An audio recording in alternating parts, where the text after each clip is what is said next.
Muchas gracias. Iniciamos en un momentito.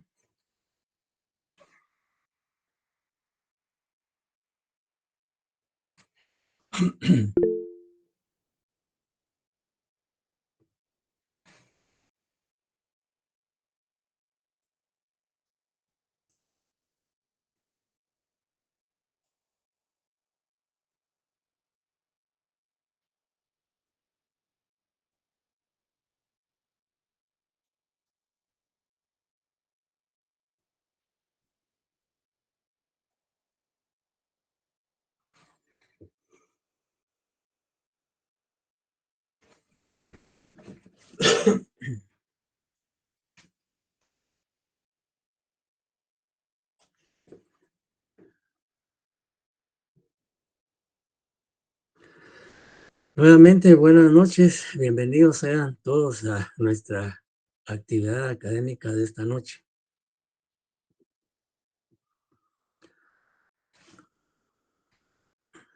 Bien, bueno, en primer lugar, pues para mí es un honor y es un gusto poder saludarles virtualmente, dado que en esta oportunidad pues nos corresponde iniciar nuestra actividad académica en forma virtual. La próxima semana pues ya tendremos la oportunidad de saludarnos personalmente, dado que ya nos correspondería la actividad en forma presencial. Bueno, antes de iniciar ya formalmente nuestra jornada de esta noche, pues en la presentación hemos compartido unos, digamos, catálogos o postulados de un gran jurista y procesalista de nacionalidad uruguaya, como fue Eduardo Juan Couture Echeverry. Ustedes saben que pues ha sido y prácticamente fue un connotado estudioso del derecho, sobre todo en el ámbito del derecho civil.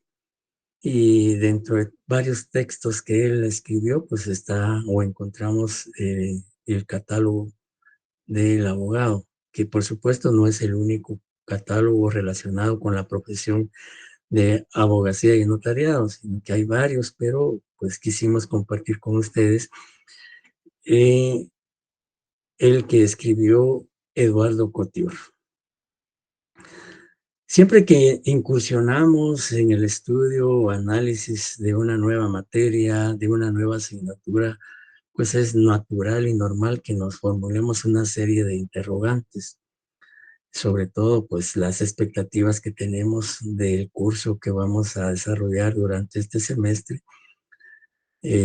Pues muchos tendrán ya alguna idea de cuál va a ser el contenido de la asignatura de Derecho Procesal Penal 2, el cual pues vamos a desarrollar en un momentito. Sin embargo, pues previo a ello, pues, es importante que reflexionemos sobre estos postulados, porque tienen una relación directa e importante con no solo con el estudio del derecho, con el estudio de las ciencias jurídicas, sino también con el entorno nacional, con la administración de justicia, con el Estado de Derecho y sobre todo, pues si somos y ustedes como estudiantes de las ciencias jurídicas y sociales y futuros profesionales, pues es importante que tengamos desde ya, no solo desde este semestre, sino desde el inicio de la carrera, pues tengamos ya definido realmente qué es lo que deseamos ser como futuros abogados. El primero, lo de los postulados que habla Couture, dice que el derecho se transforma constantemente. Y en efecto, las ciencias jurídicas tienen constantemente una evolución, constantemente cambios, ya tanto en doctrina como en jurisprudencia, y no digamos en leyes. Ya, sobre todo en nuestro país, vemos constantemente que se emiten reformas a diferentes leyes, se crean nuevas leyes, etcétera, etcétera. Entonces, por eso es que el derecho es cambiante, digamos, constantemente surgen nuevas ideas, nuevos pensamientos, nuevas corrientes, nuevas teorías, en torno a diferentes temas que conforman no solo el derecho penal sustantivo, sino el derecho procesal penal. Entonces, es necesario que como futuros profesionales y sobre todo ahora como estudiantes, pues estemos siempre actualizados, siempre siguiendo esa evolución de las ciencias jurídicas y sociales, porque en la medida en que vayamos a la par de esa evolución, pues nos estamos formando, nos estamos, digamos, estamos acrecentando nuestros conocimientos en materia jurídica. Entonces, por eso se dice que, como decía Couture, si no sigue sus pasos, si uno no sigue la evolución, la transformación del derecho, pues cada día es uno menos abogado, etcétera. También él dijo que en el ejercicio de la abogacía y notariado es indispensable pensar, razonar. Y es que así debe ser.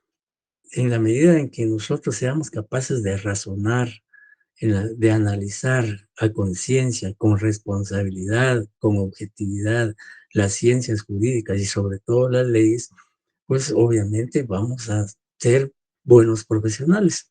Y eso es lo que el país requiere, buenos profesionales del derecho para que contribuyan a la consolidación de la justicia, a la consolidación del Estado de Derecho, que tan necesario hoy en día es en Guatemala.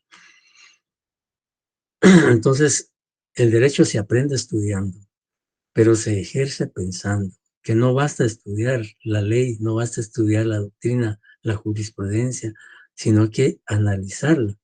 Hay que pensar, digamos, el contenido, qué es lo que el legislador quiso manifestar en esa ley, o qué es lo que el jurista plasmó en su doctrina o en la jurisprudencia. Entonces, hay que razonar y el abogado en el ejercicio de la profesión, sobre todo en un juicio, en audiencias, tiene que razonar, tiene que analizar los casos, etcétera, etcétera. Y también decía él que la abogacía es una ardua fatiga puesta al servicio de las causas justas y en efecto, el ejercicio profesional de abogado no es una profesión, si ustedes quieren, cómoda, no es una profesión que no implique esfuerzo, que no implique sacrificio. Por supuesto que si usted quiere ser un buen profesional, quiere tener éxito, no solo debe prepararse, no solo debe estudiar, sino también debe de esforzarse por hacer un buen trabajo. Si las personas confían en usted, pues usted tiene que ser responsable en responder a los intereses y necesidades de las personas que requieren sus servicios profesionales. Y por supuesto, hay que luchar siempre por la justicia, por el Estado de Derecho. Y también dijo Couture en sus postulados que hay que luchar, hay que esforzarse. Si tu deber es luchar por el derecho, pues y no solo por el derecho, por la justicia, por la paz, por el bien común. Como estudiantes, desde estudiantes podemos contribuir a que el país cambie, que tengamos una sociedad más justa, más humana, y podemos hacerlo como estudiantes y no digamos como futuros profesionales. Y también algo importante que dice o que manifestó Couture es que en el ejercicio profesional, cuando el abogado se encuentre o afronte una disyuntiva entre la justicia y el derecho, él dice que debemos inclinarnos por la justicia. ¿Ya? Entonces, quería compartir esto antes de iniciar ya formalmente nuestro curso y hablar del contenido de nuestro programa y todo lo que vamos a desarrollar durante el curso de Derecho Procesal Penal 2. Entonces, pues siempre es bueno que reflexionemos sobre estos aspectos porque son importantes, no solo ahorita como estudiantes, sino que lo pongamos en práctica, no solo en este momento, sobre todo cuando ya seamos profesionales y estemos realizando ya el ejercicio de la abogacía y el notariado. Bien, continuando entonces con nuestra actividad de esta noche, pues les decía inicialmente que para mí, pues darles la bienvenida a este ciclo académico, esperando que sea una actividad y un proceso de enseñanza-aprendizaje en donde tanto el docente como el discente podamos pues aprender, porque el proceso de enseñanza-aprendizaje es de doble vía. Hay una función del docente y también hay una función del estudiante. Y sobre todo hoy en día el estudiante debe ser protagonista, debe ser activo, debe ser participativo, perder ese temor, esa timidez de participar, porque muchas veces el temor, la timidez, la vergüenza son obstáculos grandes que no nos permiten desarrollar nuestras capacidades, nuestras habilidades, nuestras destrezas. Y una de las finalidades del Derecho Procesal Penal 2, que va a ser eminentemente casi un 90% práctico, pues es precisamente descubrir los talentos, descubrir esas habilidades y esas destrezas que ustedes tienen como futuros fiscales, futuros defensores, futuros jueces, magistrados o asesores, etcétera, etcétera. Entonces, desde ya, pues se les hace la exhortativa a que asumamos con responsabilidad, con disciplina, el estudio de este curso. Y no solo de este curso, sino de todos. Porque al final, el esfuerzo, la dedicación va a ser en beneficio de ustedes. En la medida en que ustedes se esfuercen, en la medida en que ustedes pongan el máximo de su capacidad, de sus conocimientos, de sus experiencias, pues así van a ser los resultados satisfactorios para ustedes. Bien, entonces, en cuanto a lo que es propiamente el curso de Derecho Procesal Penal 2, ya ustedes saben el nombre, Derecho Procesal Penal 2, el código del curso es 231, el horario de clase para la sección E, el día lunes es de 19 a 20:30 horas, y los días viernes es de 17:30 a 19 horas. Digamos, en esta semana pues nos toca en forma virtual y la próxima será en forma presencial. Y así sucesivamente va a ocurrir durante el desarrollo del semestre.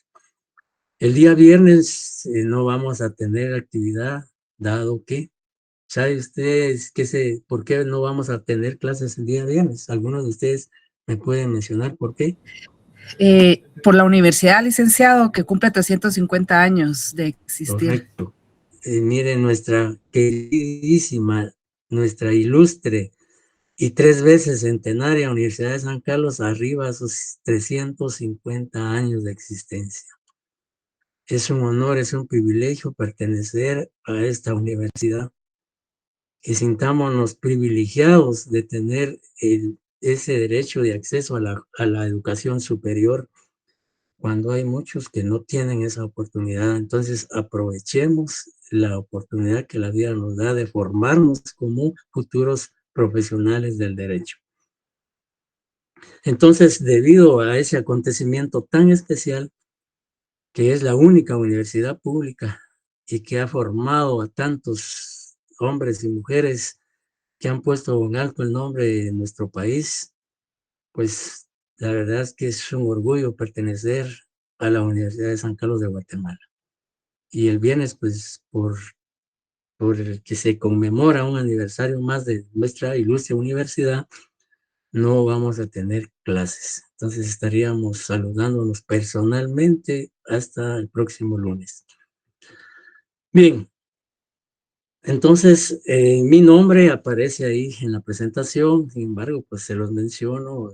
Mi nombre es José Amílcar Velázquez Sara y el salón de clases en donde vamos a trabajar es para la sección E, digamos, salón 305 del edificio S2, tercer nivel.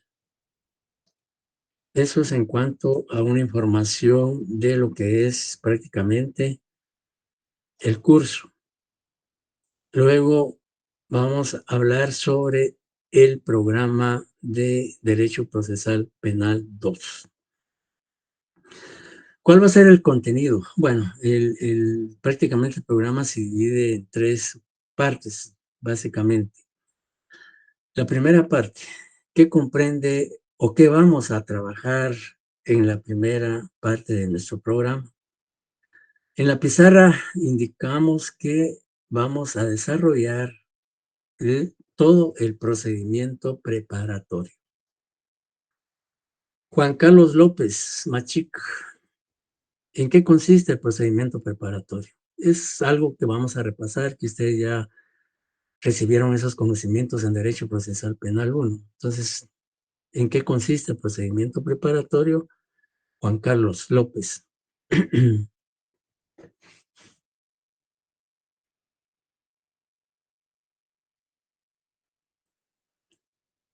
O alguien que me diga en qué consiste el procedimiento preparatorio.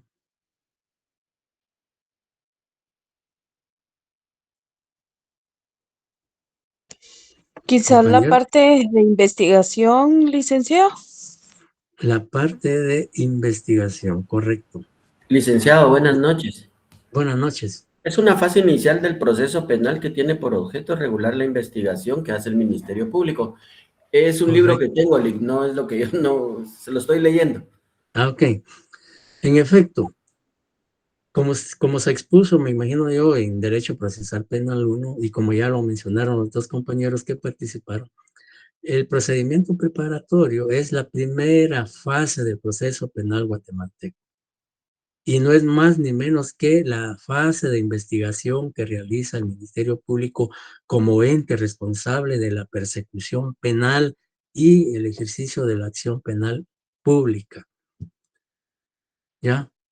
Entonces, la primera parte del programa implica que vamos a realizar, no teóricamente, sino aquí ya vamos a, este procedimiento preparatorio, vamos ya a hacerlo o a desarrollarlo de forma práctica, ¿ya? ¿Y cómo vamos a hacerlo? Bueno, aquí señalamos que se van a tener que integrar equipos de trabajo o grupos comúnmente llamados así, cuyos integrantes van a ser un mínimo de 10 y un máximo de 15. Y a cada equipo de trabajo se le va a asignar un caso hipotético, es decir, un tipo penal. Se les va a asignar un delito para que ese equipo de trabajo investigue ese delito, es decir, desarrolle toda la etapa de investigación. En cada equipo de trabajo, por eso se pide un máximo de 15 y un mínimo de 10, porque en cada equipo de trabajo, cada uno de los integrantes va a tener que desarrollar una función. Unos van a ser fiscales, otros van a ser defensores, otros van a ser jueces, otros van a ser testigos, van a ser peritos, van a ser sindicados, etcétera. Es decir, cada integrante del grupo va a tener una función. Puede ocurrir que en el grupo surja alguien y diga, bueno, yo quiero ser fiscal, yo quiero ser defensor, yo quiero ser juez, etcétera. Eso ya quedará a discreción de cada integrante del grupo, o bien cada equipo de trabajo va a tener un coordinador y un secretario. Y ese coordinador puede ser que él distribuya las funciones, es decir, la función que cada integrante del grupo va a desarrollar. Puede ser que el coordinador le diga, bueno, el compañero A, que va a desarrollar la función de agente fiscal, el compañero B va a hacer el papel de juez, etcétera, etcétera. O que cada quien elija la función que desea realizar. Entonces, todo eso, cuando ya estemos, lo recomendable es que a partir de hoy se integren los equipos de trabajo, para que el próximo lunes ya tengamos ya los equipos formados y en sea el viernes, el lunes o digamos o viernes de la otra semana, ya podamos asignarle el delito que va a trabajar cada equipo de trabajo. ¿Por qué razón? Este semestre es corto. Viene el feriado o descanso, no feriado, sino descanso de huelga de dolores, Semana Santa, y pueden ocurrir otros acontecimientos que interrumpan las clases, entonces el tiempo se va acortando. Entonces, en la medida en que los equipos de trabajo estén integrados, se asigna lo más inmediato el delito que tienen que trabajar para ir ya pensando en digamos, la fecha de entrega del trabajo y todas las demás actividades que tenemos que desarrollar en esta fase de investigación. Decía, en cada equipo de trabajo tiene que haber un coordinador y un secretario. La función del coordinador, pues va a ser, valga la redundancia, tener bajo su responsabilidad la dirección del equipo de trabajo, asignar tareas, asignar trabajos, etcétera, etcétera, y todo el equipo de trabajo debe asumir con seriedad y responsabilidad el papel que le corresponde y realizar las actividades que le sean asignadas. La idea es que se trabaje en equipo, que todos aporten, que todos pongan su esfuerzo, sus conocimientos, sus capacidades, habilidades, para que el equipo de trabajo pueda desarrollar de la mejor manera sus actividades. Es normal que ocurran siempre algunos inconvenientes en todos los equipos de trabajo, porque pues hay diferentes criterios, diferentes pensamientos, diferentes actitudes, diferentes personalidades, pero en la medida en que podamos congeniar, en la medida en que podamos trabajar en armonía, con respeto, con concordia, pues eso sería lo ideal. Y por supuesto, cuando surjan inconvenientes, pues platicarlos y discutirlos y encontrarle la solución más adecuada para evitar que, digamos, se complique la situación. Bien, eso, y en su momento ya cuando cada equipo de trabajo se le ha asignado el caso, entonces ya vamos a indicar la metodología que hay que seguir para realizar esa investigación. ¿Y qué es lo que vamos a, además de lo que ya mencioné, qué es lo que vamos a tratar en la etapa de investigación? ¿Qué actividades vamos a desarrollar durante esta fase de investigación? Como ustedes saben, la investigación comprende una serie de diligencias, tanto ministeriales por parte del Ministerio Público, como diligencias judiciales autorizadas por el juez contralor de la investigación. Entonces, en cada caso, cada equipo de trabajo, ¿qué tiene que hacer? Desarrollar toda la investigación. ¿Y qué implica la investigación? Pues, como lo decimos en la presentación, implica la búsqueda, la obtención o recolección de medios de investigación. ¿Y cuáles son esos medios de investigación? Pues testigos, documentos, peritajes, prueba material, etcétera, etcétera. Entonces, por ejemplo, en su caso, pues obviamente tienen que haber testigos. ¿Y cómo vamos a documentar la declaración de esos testigos? Pues a través de actas. Entonces, esas declaraciones de testigos se van a accionar o a hacerse constar en actas. Realizar documentos, por ejemplo, antecedentes penales, antecedentes policíacos. Si ustedes van por ejemplo, van a hacer una solicitud al juez para realizar alguna diligencia, pues tendrán que realizar un escrito, etcétera. Nuestro sistema acusatorio o con tendencia más acusatoria, pues no es totalmente oral, todavía hay muchas actuaciones que se hacen por escrito. Entonces hay documentos que se tienen que realizar como parte de la investigación. Realizar peritajes. Por ejemplo, pueden ser peritajes balísticos, peritajes médicos forenses, peritajes sobre drogas, peritajes sobre falsedad de firmas, etcétera. Eso dependerá del caso que se les asigne, ¿ya? Entonces hay que realizar peritajes. Si es necesario presentar prueba material, pues también se presenta la prueba material. Pensemos que en un allanamiento se encontró el arma de fuego que utilizó el sindicado para darle muerte a la víctima, pues esa es una prueba material que se puede presentar como parte de la investigación. También tienen que elaborar documentos. ¿En qué consisten? Ya decía que pueden ser realizar un informe, ¿ya? Por ejemplo, si un fiscal solicita un informe al RENAP, por ejemplo, sobre el estado civil de un testigo, qué sé yo, pues tendrá que redactar ese informe, ya, solicitarlo y la respuesta por parte del RENAP, etcétera, etcétera.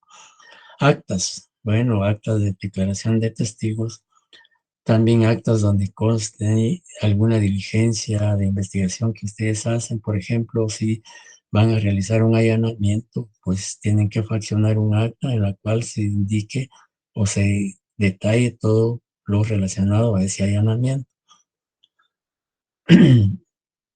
Si van digamos, a hacer un reconocimiento sobre un bien o sobre una prueba material, por ejemplo, que se incautó un teléfono móvil, entonces tienen que documentar ese aparato, pues tienen que fraccionar un acta donde se hace la inspección de ese aparato, etcétera, etcétera.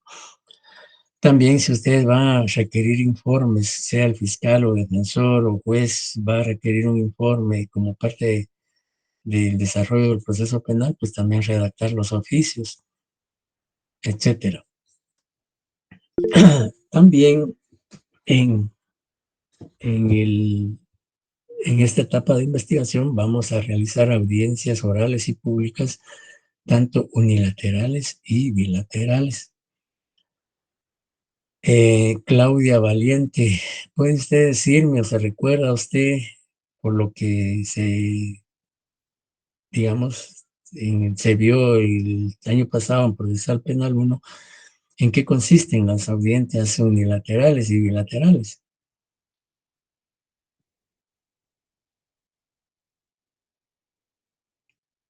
Buenas noches, licenciado. Buenas noches. Fíjese que, buenas noches. Fíjese que, les soy honesta, no recuerdo. Ajá. Ujú. Muy bien. Andrea Morales.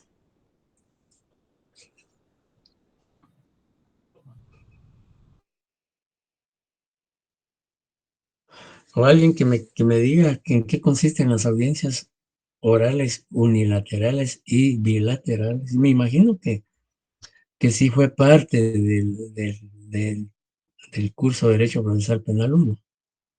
Al menos en el programa está. Buenas noches, licenciado. No sé si Sí, recuerdo Isabel. bien. Sí, gracias. Si las unilaterales son cuando el Ministerio Público le solicita al juez como el permiso, no es permiso, Autorización. gracias, la autorización para hacer más investigación sobre el caso que tienen. Ujú. Sí, mire, en efecto tienen parte de razón. Mire, se llaman, o sea, el artículo 109 del Código Procesal Penal se refiere a las audiencias unilaterales y bilaterales. Por supuesto que el artículo no da una definición de lo que es una audiencia unilateral y qué es una audiencia bilateral. Solo dice que se pueden practicar ese tipo de diligencias o de audiencias. Pero se llaman unilaterales porque únicamente comparece ante el órgano jurisdiccional o ante el juez solo una de las partes. Y la compañera decía, y como citaba como ejemplo, que, bueno, Isabel decía que es unilateral cuando solo el Ministerio Público comparece ante el juez a solicitar la práctica de alguna diligencia que necesita autorización judicial. Por ejemplo, si el Ministerio Público, como parte de su investigación, necesita realizar un allanamiento porque considera que en el interior de una residencia se encuentra el sindicado escondido o se encuentran elementos del delito, el artículo 109 solicita al juez un allanamiento, pero solo comparece el fiscal que representa al Ministerio Público a solicitar ese allanamiento. Entonces, solo comparece el fiscal ante el juez, por eso es unilateral, porque solo comparece uno de los sujetos procesales, o sea, el que ha solicitado la práctica de determinada diligencia. O también pudiera ser que el Ministerio Público, luego de una investigación previa o preliminar, ha reunido ya medios de investigación que vinculan al sindicado con la comisión del hecho delictivo. Entonces,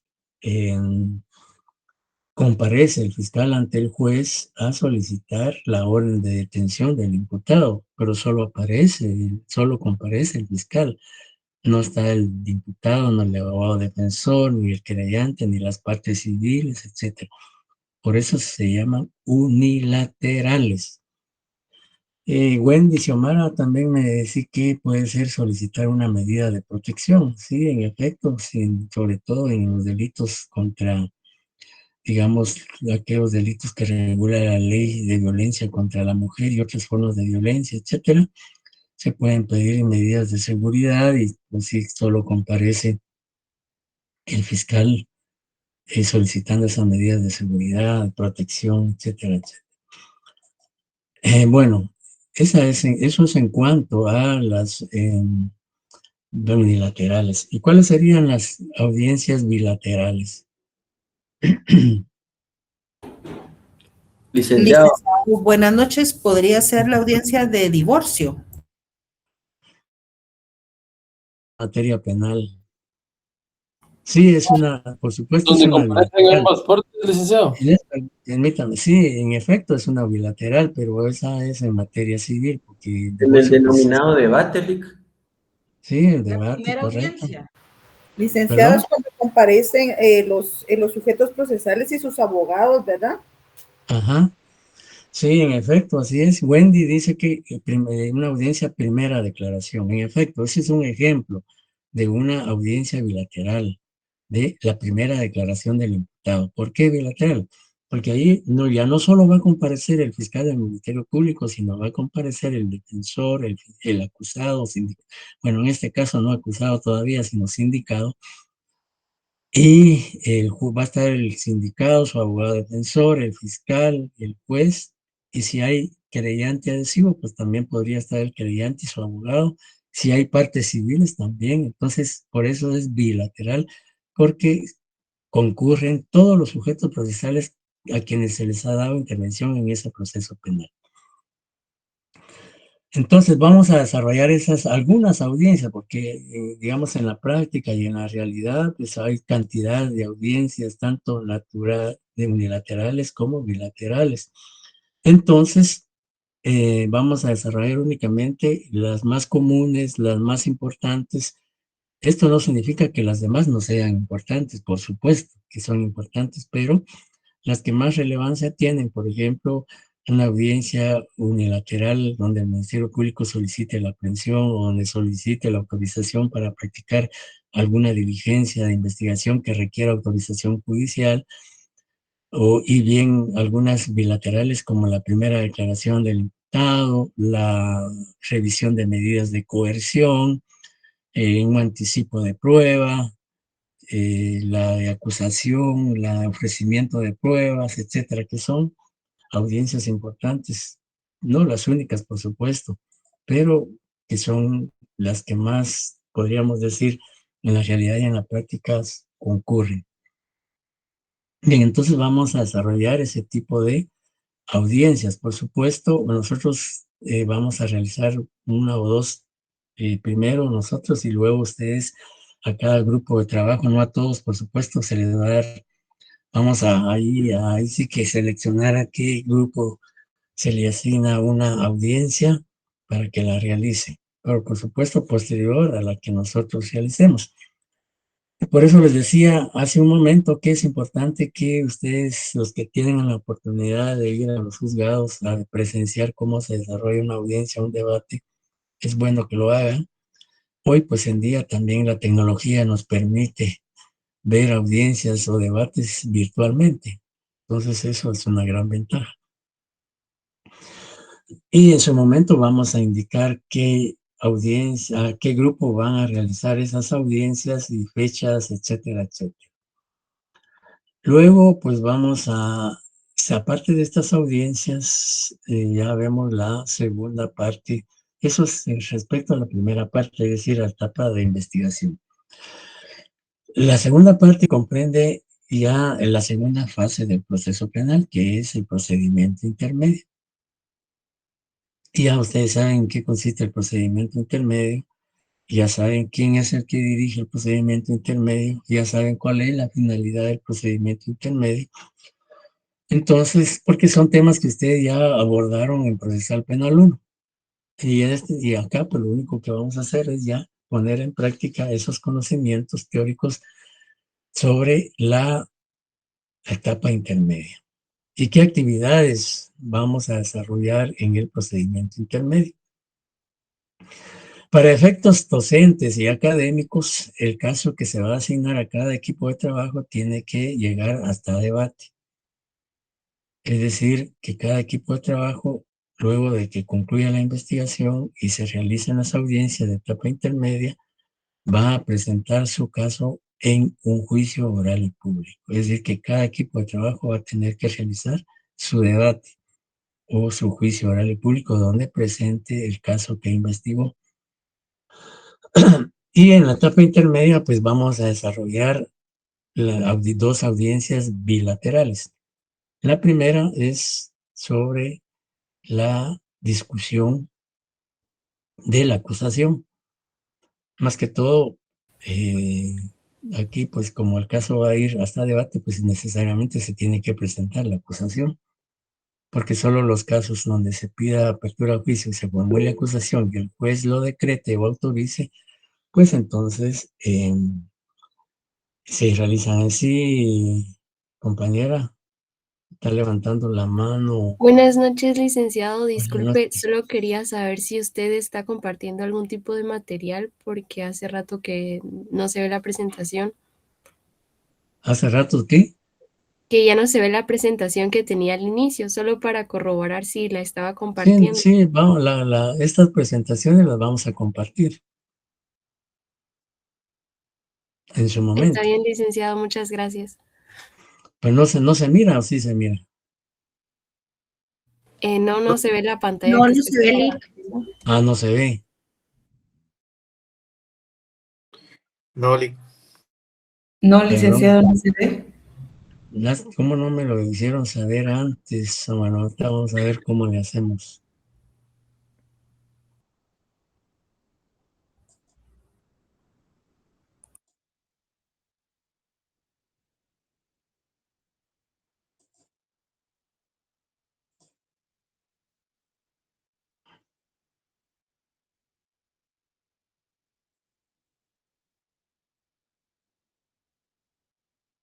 ¿Y ahorita?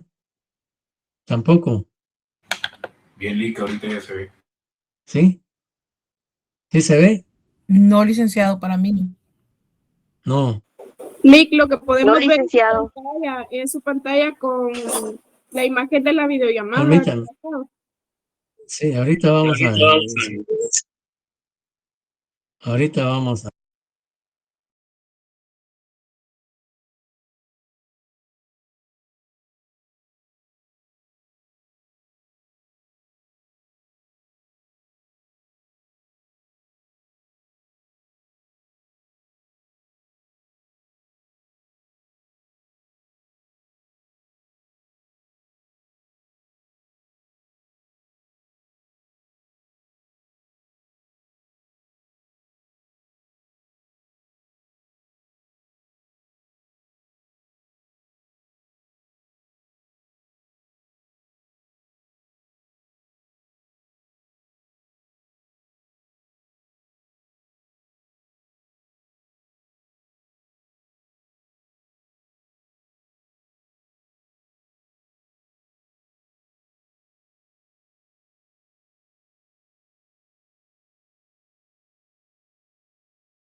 Ahorita sí se ve.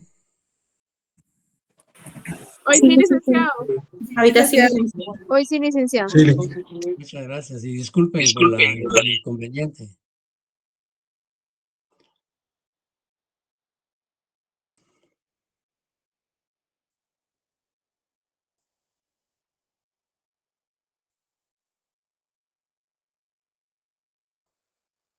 Ahorita sí se ve. Sí, licenciado, se ve. Muchas gracias y disculpen el inconveniente.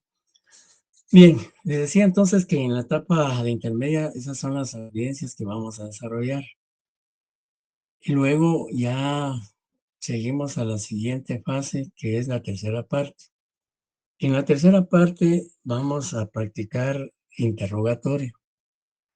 Ustedes saben que en el proceso penal el interrogatorio es fundamental, porque a través del interrogatorio los sujetos procesales obtienen la información que les interesa para su teoría del caso o para las hipótesis que cada parte o cada sujeto procesal ha formulado dependiendo la función que desempeña.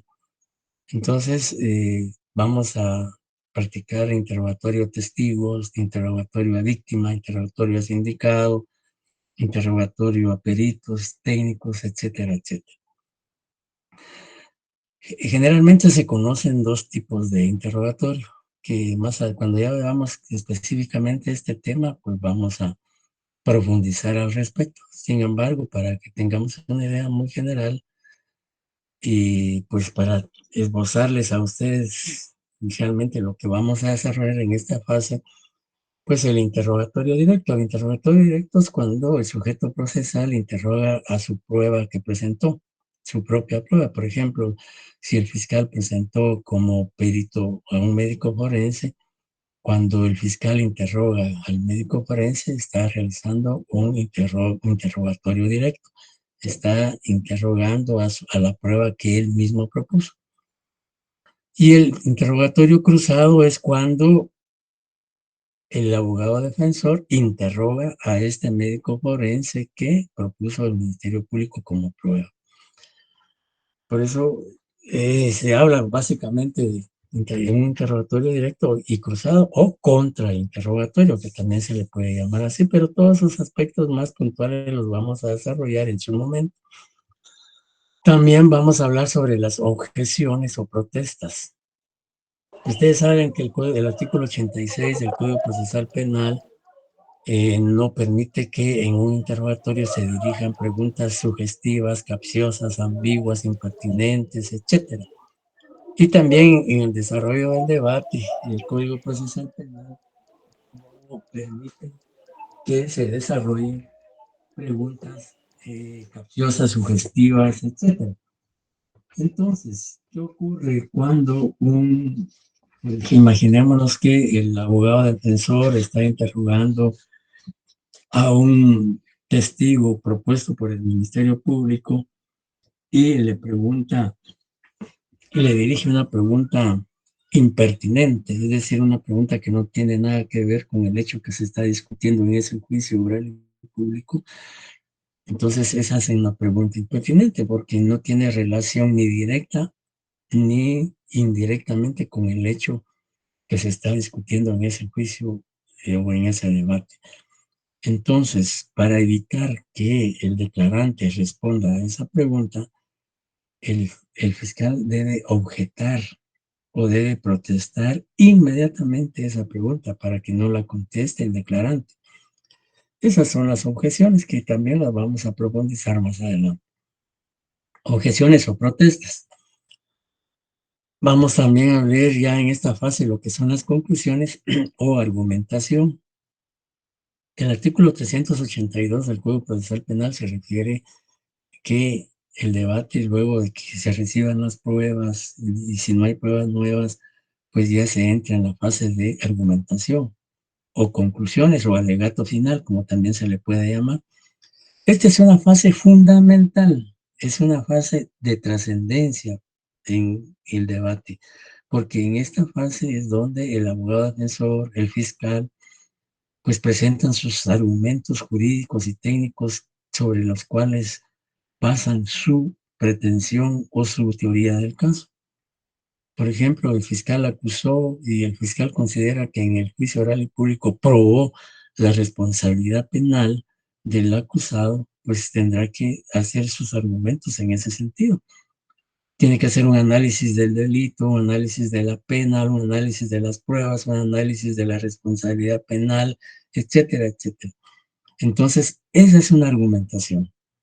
Y en la medida en que se haga una buena argumentación, pues la finalidad de una argumentación efectiva es convencer al juez de sentencia o al tribunal de sentencia, en el caso del Ministerio Público, que el acusado sí cometió el hecho delictivo y que sí hay comisión de un hecho delictivo porque concurren los elementos del tipo penal, etcétera, etcétera, etcétera.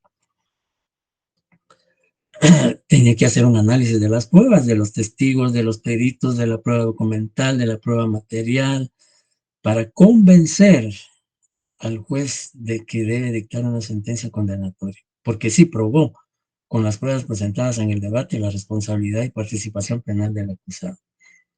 Por su lado, el abogado defensor también tendrá que hacer sus argumentaciones, sus conclusiones, obviamente tratando de desvirtuar todo lo que argumentó el fiscal o el Ministerio Público, fundamental si él sostiene que su patrocinado no cometió el hecho delictivo, pues tiene que hacer una argumentación en ese sentido y convencer al juez o al tribunal de sentencia que su patrocinado no cometió el hecho delictivo, por lo tanto, debe emitirse una sentencia absolutoria. O bien, no necesariamente una sentencia absolutoria, sino puede ser una sentencia en donde se le conceda un beneficio al imputado porque hay atenuantes o hay una causa de justificación o hay digamos,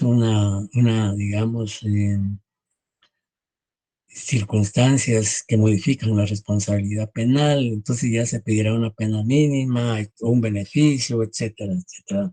Todo eso forma parte de una argumentación. Por eso se dice que esta es una fase importante en el debate, porque aquí es donde el fiscal va a convencer al tribunal y también el defensor. Y por supuesto, si hay querellante y cuenta con abogado, pues también el abogado del querellante hará sus argumentaciones. Si hay partes civiles, pues también harán sus argumentaciones respecto a la reparación digna o reclamando responsabilidades civiles. Bien, y como parte y como les decía anteriormente, cada equipo de trabajo va a presentar su caso en un juicio oral y público. Entonces, cada grupo va a presentar su debate relacionado al caso que investigó. Entonces, y ese debate va a tener un punteo que va a formar parte del examen final. Es decir, ahorita vamos a hablar de la evaluación y entonces vamos a profundizar al respecto. En cuanto a la evaluación, de conformidad a la normativa de la facultad, pues existen 3 pruebas o 3 exámenes. Un primer parcial que tiene una ponderación de 30 puntos. Un segundo parcial que tiene una ponderación de 40 puntos, que los vamos a dividir. 20 puntos va a tener el trabajo de investigación del caso que se les va a asignar y 20 puntos de un segundo parcial. Generalmente los exámenes en Derecho Procesal Penal son prácticos, ¿ya? En su momento vamos a hablar de los exámenes, ya cuando tengamos fechas, vamos a hablar del contenido, metodología, de cómo van a ser los exámenes, etc. Y un examen final que tiene una ponderación de 30 puntos, que lo vamos a dividir, 15 puntos tiene valor el debate y 15 en un examen final, para hacer un total de 30 puntos. Y en su momento, pues vamos a hablar de, como les decía, el contenido de cada examen. En cuanto a la bibliografía, pues la bibliografía, la que se recomienda es la que aparece en el catálogo del Programa de Derecho Procesal Penal 1. Y también en el programa de Derecho Procesal Penal 2 se recomiendan algunos textos que pueden consultar. Sobre todo textos donde haya pues, cuestiones prácticas, ¿verdad? De litigación penal, y la oralidad, etcétera. Y sobre la legislación que vamos a utilizar en el desarrollo del curso, pues obviamente la Constitución Política de la República de Guatemala como ley suprema del Estado, Código Penal, Código Procesal Penal, las leyes penales especiales como la Ley contra la Delincuencia Organizada, Ley de lavado de dinero u otros activos, Ley de femicidio, Ley de violencia contra la mujer, Ley de violencia sexual y otras formas de violencia contra la mujer, la Ley de narcoactividad contra la narcoactividad, etcétera, etcétera. Y vamos a utilizarlos porque puede ser que a un grupo le corresponda o se le asigne un caso de narcoactividad, otros grupos de delitos contra la delincuencia organizada o femicidio, etcétera, etcétera. Entonces, y la ley de orden judicial, la ley orgánica del Ministerio Público, la ley de defensa público penal, ley del sistema penitenciario, etcétera, etcétera. Entonces, que son leyes que tenemos que utilizar y sobre todo práctico, ¿no? Eso es en cuanto a la información general que yo puedo darles sobre el contenido de nuestro curso. Por supuesto, las clases, pues en cada sesión de clase que tengamos, pues vamos a ver puntos o temas específicos. Ya a partir del lunes, hubiese sido a partir del viernes, pero por las razones que ya mencioné, pues el viernes no vamos a tener actividad, sería ya el lunes. En cada grupo, les decía yo, es importante que desde ya se integren para que el día lunes pues, ya podamos contar con los listados de los equipos de trabajo y así poder asignarles el delito y poder empezar a trabajar. Porque el semestre es corto y esperamos que los debates los empecemos a realizar en abril y mayo para ya llegar al examen final ya con los debates realizados y ya solo ver el examen final. Por supuesto, la idea es que el tiempo nos permita que cada grupo presente su caso y pues no vamos a por supuesto a utilizar únicamente los días lunes y viernes porque no daría tiempo. Posiblemente tengamos que usar toda la semana para los debates, ya en su momento daremos horarios, etcétera, y grupos, etcétera. El papel del coordinador de cada equipo de trabajo pues va a ser no solo dirigir, coordinar al equipo, sino también al final, al momento de entregar el trabajo, tiene que entregarme un informe en donde me indique si todos los integrantes del equipo trabajaron, unos más, otros menos, porque dependiendo del porcentaje de trabajo que hayan realizado, así será el punteo que se le asigne a cada uno. Y la idea es pues que se haga ese informe con toda la objetividad, la imparcialidad y responsabilidad debidas para evitar cualquier conflicto. Y cualquier duda que haya en relación al trabajo de investigación, pues en los días de clase las podemos aclarar, las podemos ampliar, de manera que todo se desarrolle de la mejor forma. Y yo pues al fin, yo espero que llenar las expectativas, pues al menos yo sé que cuando uno inicia un curso, pues tiene muchas expectativas.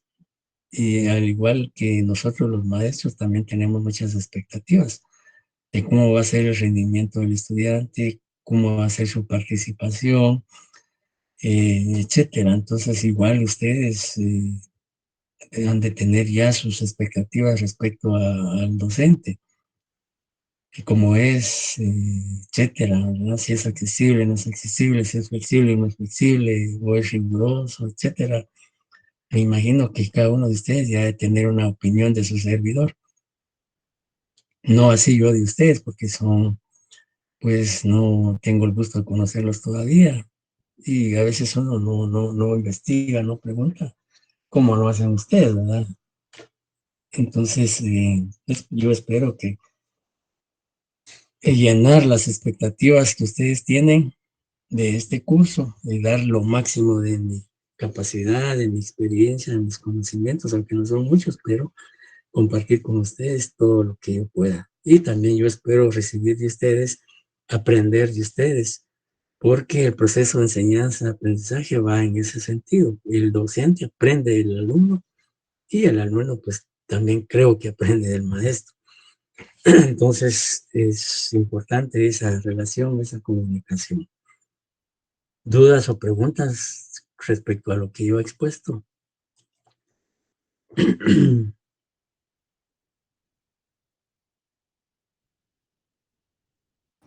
Lick, buenas noches compañeros. Buenas noches, Ingrid. Solo una pregunta, Lick. ¿A Classroom nos va a compartir las diapositivas como nos quedamos? Sí, sí, sí las vamos a compartir. Sí, en Classroom, o puede ser en Classroom o puede ser en chat del grupo, ¿va? Entonces, pero sí las vamos a compartir. Y los documentos que podamos también proporcionar, pues también los vamos a compartir. Lick, buenas noches. Buenas noches, Carlos Alfredo. Un placer saludarle. Buenas noches, compañero. El gusto es mío. Gracias, Lick, igualmente. Solo para ratificar o rectificar, el punto de vista que vamos o sobre el punto de vista que vamos a trabajar nosotros, sería básicamente como el papel que desempeña el Ministerio Público conforme a su ley, o Así es. también la parte en algún momento defensora, Lick, o eso se Sí. forma en el mismo grupo. Mire, por eso les decía yo que en cada equipo de trabajo va a haber diferentes funciones. Unos van a hacer el papel de fiscal o representantes del Ministerio Público, otros de la defensa, otros del juez. Entonces, por ejemplo, el que va a hacer la función de fiscal, pues tiene que ceñir o circunscribir su función, no solo a la ley orgánica del Ministerio Público, sino al Código Procesal Penal, todo lo que concierne a la investigación, a lo que es la ley del humo judicial, o sea, todas las leyes que yo mencioné de una u otra manera van a tener relación y van a tener que aplicarse. Es decir, el compañero que va a hacer la función de fiscal en el grupo, pues va a tener a su cargo la investigación, pero por supuesto la investigación no la va a hacer solo él, pues va a ser en equipo. Pero al momento en que él tenga que actuar como fiscal, sea en una audiencia de las que vamos a realizar o en el debate, pues va a tener que realizar la función de fiscal, tal y como lo establece la ley. Igual el defensor, igual el juez. Entonces, todo esto, pues definitivamente tiene que estar de acuerdo a las leyes que vamos a utilizar. No sé si eso aclara su pregunta. Sí, Lick, muchísimas gracias. Buenas noches. Buenas noches. ¿Alguien más? Licenciado, una consulta. ¿Cuántos integrantes tiene que tener cada grupo? Decía yo que mínimo 10 y máximo 15. Muchas veces, si digamos son 15, por ejemplo, y que al distribuirse las funciones sobra uno o dos, pues puede darse el caso que nunca en un equipo de trabajo pueden haber dos personas que hagan el papel de fiscal, 2 fiscales, 2 defensores y por supuesto varios testigos, peritos. Entonces se ha pensado en ese número de integrantes para que todos tengan una función. Y porque en el juicio, en el debate, todos tienen que participar, porque el punteo va a ser de acuerdo a la participación que cada uno tenga en el desarrollo de ese debate o de ese juicio. Igual que en el trabajo de investigación. Se le va a asignar el punteo de acuerdo al porcentaje de trabajo que haya aportado o las actividades que haya realizado. Y todo eso lo va a indicar el coordinador en su informe. Sí, Alan. Licenciado, buenas noches. Buenas noches. Buenas noches, compañeros. Disculpe, tal vez yo no escuché en el proceso de su clase si habló algo acerca de asistencia. Sí, bueno, de asistencia no hablé, pero nosotros tenemos el control de la asistencia porque al concluir las clases, pues aparecen ahí quienes cuántos se conectaron, quiénes se conectaron, etcétera, etcétera. O sea, miren, realmente tener un listado de pasar lista a estas alturas, pues yo al menos no lo hago, porque cada quien es responsable y asistir, así como yo tengo la obligación y la responsabilidad de llegar a impartir docencia, sea virtual o presencial, pues ustedes como estudiantes también tienen la obligación y la responsabilidad de asistir a sus clases. Y sobre todo, no es igual que, digamos, no llegar a clases y ya solo ponerse al día con otro compañero que les facilite copias o la información.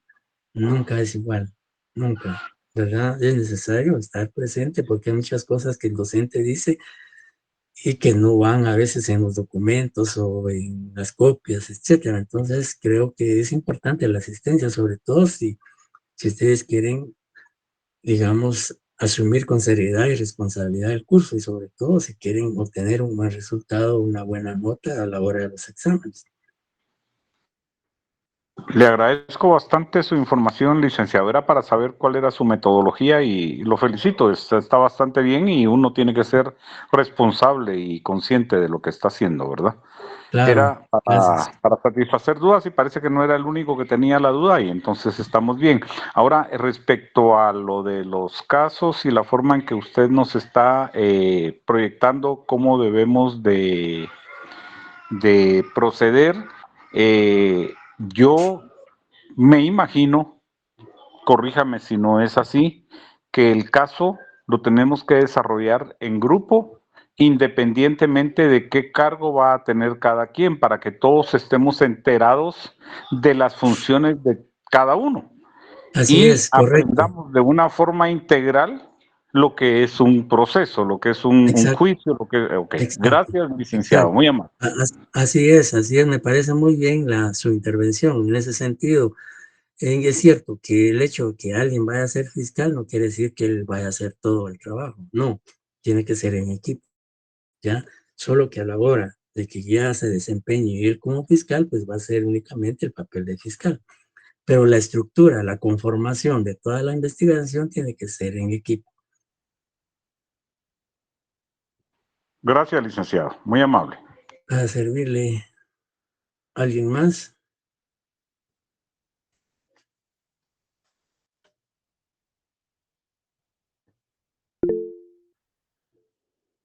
Sí, Rocael. Sí, gusto saludarle, licenciado. Buenas noches a todos los El gusto es compañeros mío. también. Sí, licenciado, solo se me ocurre algo y se me convierte en duda. En los casos que vamos a ver, digamos, ¿van a ser hipotéticos o vamos a tener que investigarlos en algún tribunal para que sean realistas? Sería mi Sí, duda, licenciado. Sí, y yo les decía que cuando ya tengamos el listado de los equipos de trabajo y ya asignemos los casos, pues vamos a profundizar sobre la metodología que hay que hacer. ¿No? Y bueno, atendiendo a su pregunta, en efecto, para poder estructurar, digamos, ese trabajo de investigación, ustedes tienen que ir al Ministerio Público, tienen que ir al INASIF, tienen que ir al RENAP, tienen que ir a los tribunales a recabar toda esa información, ¿ya? Y como les decía, en su momento les vamos ya a explicar cómo es que van a iniciar el trabajo de investigación. Ya cuando tengamos, vamos a tener una clase solo para eso, sobre la metodología del trabajo a investigar. Pero sí, definitivamente van a tener que acudir a esas instituciones para obtener copias de documentos para que ustedes ya lo adapten al caso que van a trabajar. Por ejemplo, ustedes van a ir al Ministerio Público que les puedan proporcionar, por ejemplo, un acta de declaración de testigos de procesos ya concluidos o ya fenecidos, porque obviamente no les van a dar copia de un proceso que esté en trámite, igual que en los juzgados o en el archivo de tribunales, no les van a dar copias de expedientes que están en trámite, es obvio que no, sino que de procesos ya fenecidos de años anteriores. Entonces, ustedes van a ver ahí cómo se hace un acta o se facciona o elabora un acta de declaración de testigos y pues van a tomar eso como base para elaborar ustedes ya su declaración de los testigos de su caso. Y así, por ejemplo, si van al INACIF y les proporcionan un dictamen médico forense, pues ustedes van a tener la oportunidad de ver cómo se facciona un dictamen médico forense y ya lo van a adaptar a su caso. Por ejemplo, a un grupo que le toque el delito de asesinato por arma de fuego. Bueno, hay una necropsia o una autopsia de un médico forense que dictaminó que la causa de la muerte fue por arma de fuego y dónde tenía las lesiones, hora de fallecimiento aproximada, etcétera. Y el INACIF les puede proporcionar un dictamen en ese sentido. Entonces ya ustedes con base en ese documento ya elaboran su propio dictamen médico forense atendiendo a su caso ya con los nombres del caso que ustedes tienen, etcétera, etcétera, con fechas actualizadas, datos del grupo. Eso lo vamos a decir, pero adelantándonos. Por ejemplo, el fiscal, defensor o juez del grupo son los que tienen que aparecer firmando los documentos que van a realizar, no la firma de los jueces que tienen los documentos que ustedes obtuvieron en el juzgado o el Ministerio Público. Ya, por ejemplo, en la declaración de acta de testigo lo tiene que firmar el fiscal del grupo, el que está haciendo la función de fiscal del grupo. Pero lo vamos a ampliar más adelante cuando ya veamos toda la metodología relacionada a este caso. Muchas gracias, licenciado. Magnífica su explicación. Para servirle. ¿Alguien más? Bien, entonces, si ya no hay ninguna otra intervención, damos por concluida nuestra jornada de esta noche. Y pues para mí fue un gusto saludarlos y tal vez no conocerlos personalmente, solo virtualmente. Y esperamos pues trabajar de la mejor manera a partir del próximo lunes, que veamos ya empecemos a ver ya cuestiones propiamente del contenido de nuestro programa.